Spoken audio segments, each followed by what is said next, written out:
मालदीव के बाद अब भारत का एक और पड़ोसी नेपाल भारत से उलझने की कोशिश कर रहा है। नेपाल की सरकार एक ऐसी हरकत करने जा रही है जिससे भारत और नेपाल के संबंधों में खटास आ सकती है। दरअसल नेपाल के प्रधानमंत्री पुष्प कमल दहल प्रचंड की अध्यक्षता में हुई मंत्री परिषद की बैठक में 100 रुपए के नए नोट पर नेपाल का नया नक्शा छापने का निर्णय लिया गया है। इसी नए नक्शे में 3 भारतीय क्षेत्रों को नेपाल में शामिल दिखाया गया है। यह जानकारी सरकार की प्रवक्ता रेखा शर्मा ने दी है। उन्होंने बताया है कि मंत्री परिषद ने नोट पर छपे नेपाल की पुराने नक्शे के स्थान पर नया नक्शा दर्शाए जाने का निर्णय 25 अप्रैल और 2 मई को हुई बैठकों में लिया है। इससे पहले 18 जून 2020 को नेपाल ने अपने राजनीतिक मानचित्र में लिपलेख, काला पानी और लपियाधुरा को शामिल कर लिया था। इसके लिए नेपाल के संविधान में संविधान संशोधन भी किया गया था।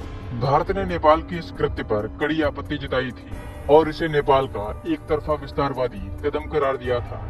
चीन और नेपाल के नजदीक के ये क्षेत्र हमेशा से भारत का हिस्सा है। भारत ने अंतर्राष्ट्रीय सीमा से लगे इस इलाके में सड़क का निर्माण कराया, तभी नेपाल की चीन समर्थक केपी ओली की सरकार ने आपत्ति जताते हुए उसे नेपाली भूमि बताना शुरू कर दिया था।